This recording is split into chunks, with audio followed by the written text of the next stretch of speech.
That was the CDC, providing confirmation now of 10 patients with pulmonary anomaly 1 who report never downloading or knowingly listening. NSA representatives are so far unwilling to confirm that Lieutenant Colonel Perry Eubanks passed along a classified file. Even following her confessions on the now notorious 5th episode of Cyphercast, there are questions still shadowing the fraudulent academic career of podcast host Nicky Tomalin. Medical professionals can only reiterate that PA1 remains resistant to every form of respiratory therapy, and that patients can only be kept alive on medical ventilators.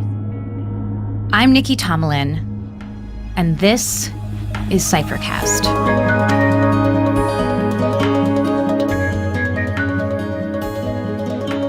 When your podcast goes from 300 listeners to just under 1 million overnight, one thing that happens is you get a lot more hate mail.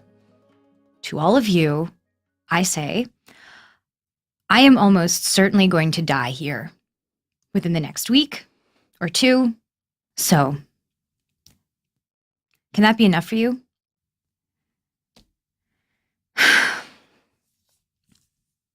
All right. Last week, you might remember, Robin asked the NSA for the full classified file on the message. Well, she got it, but They wouldn't let you keep it? For real? It was that or not seeing the file at all, Jeanette. But that's information we need. Which I will repeat to you in detail. My memory's not photographic, but it's pretty goddamn good. Lewis Carroll's original notes! The NSA's in panic mode. They know they've screwed up massively. They're not going to declassify anything else until they've vetted it at a microscopic level. By which time we might all be dead. Everything I remember you will have, okay? That's the outer limit of what I can do. at this point, Jeanette is giving me a full-on death stare. Why is she here? Because I asked her. Do we really have to do this in front of a confessed liar and cyber criminal? I asked her to be here. I don't know if any of us will be alive in a week. The second they lift the quarantine, she's gone. But as long as we're stuck with her, I want a record. And at least while we're stuck here, the NSA has made sure we are really well fed and watered. Actually, Ty has a theory about that. We're lepers, right? But we're incredibly valuable lepers. Every other decryption team in the civilized world is trying to figure out how to crack the message without actually listening to it. But us, we're already dead. Could you say that again? I don't know if you were smiling enough. I know where you're going with this, Ty, and you might as well forget it. No. If it's communicable, we all have it. We are dead cryptographers walking, so let's use that. You think in a million years I would clear you to expose yourself to a hazardous Boy, element? where else are we going to start? This is our only lead. Shit, he's right. Release the message back into the network.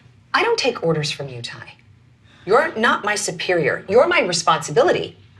Maud is your responsibility. All those sick people out there are your responsibility. No, they're not. The work is your responsibility.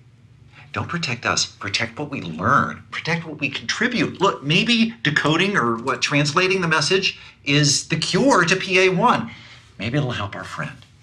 And I hope it does, but it may not. And we have to be able to say at the start that we're okay with that. That all we might do here is contribute to the store of human knowledge before we die. You guys are gonna kill me. You built this team brick by brick. You want to go down fighting? This is fighting. So Robin has released the message back into the Cypher network. We're under instructions to strictly limit playback. Right after the meeting, Jeanette and I leave while Robin repeats information from the file to Ty.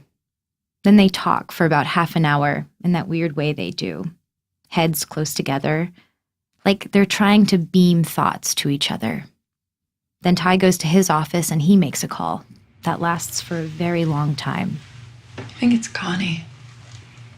His wife? You think he's calling to tell her that he's about to risk his life? That's probably part of it. What's the other part?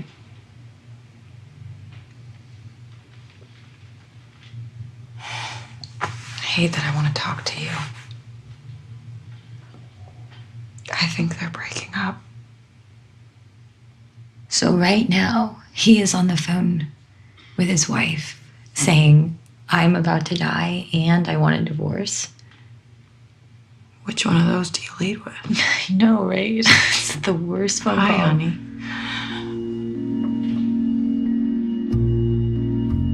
2 days pass. 2 days of me not interviewing the team about their progress because I am scared of hearing the message. I camp out near Maud's bed and try and get some work done when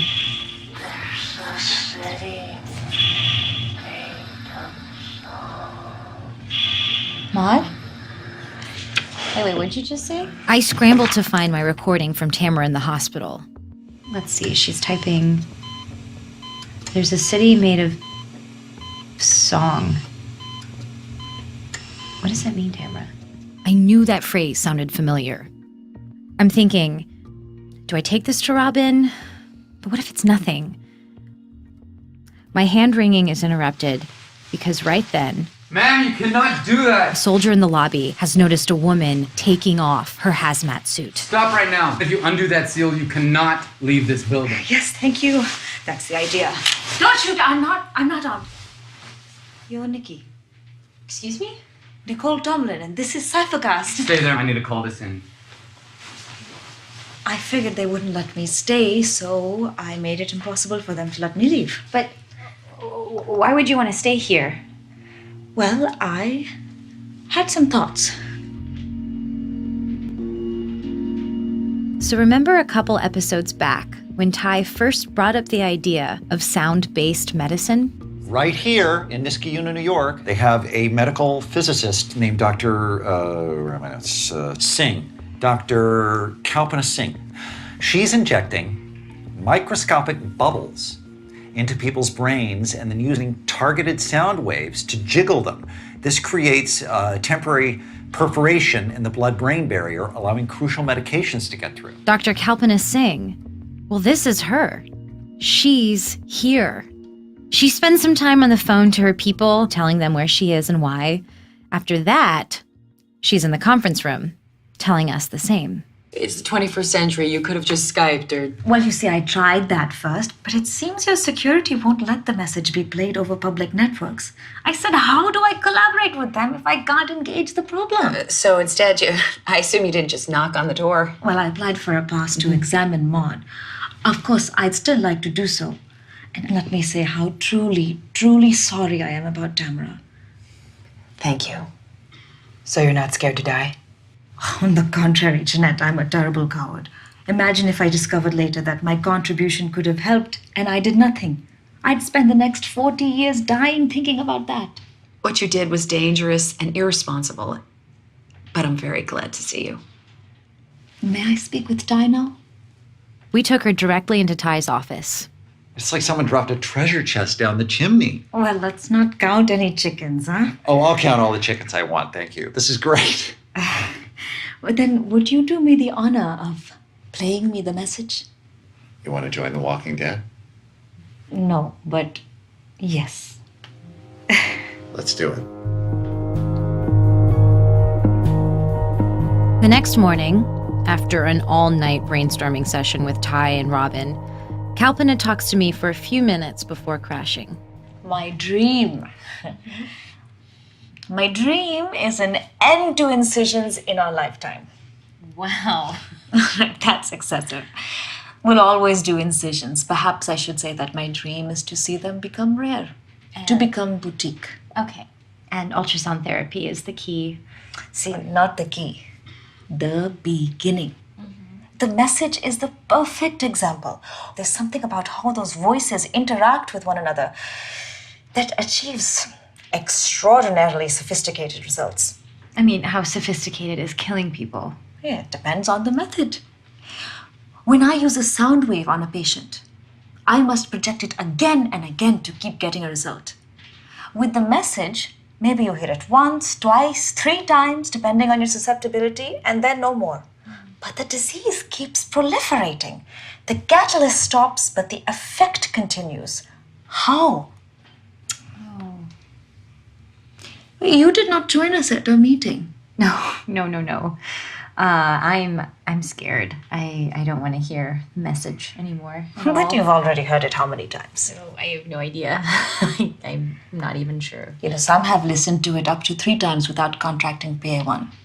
But no one's listened to it 4 times without doing so. You can't be in any more danger than you already are now. Forget about the danger for a second. She's awesome. We just landed a heavy-duty relief pitcher. I taped the following exchange as we all rated the new food delivery in the kitchen. Dr. Ryan, my employers are delivering a fairly embarrassing amount of my equipment tomorrow. Could you arrange for it to get through? Yep, I'm on it. I would have been happy with your brain, but equipment too? They're a bit annoyed with me, but they want the store. Well, I made it a point to stay current on all the technologies. All right. Jeez, shit. No. Tell me. Shit, wait, watch out. I gotta get her.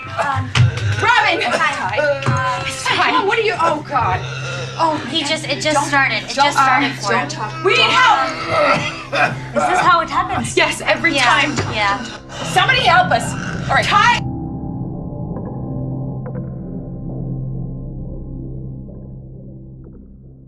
It's 10 minutes later. Kalpana and the hazmat people are leaning over Ty. Robin is yelling and crying. I can't.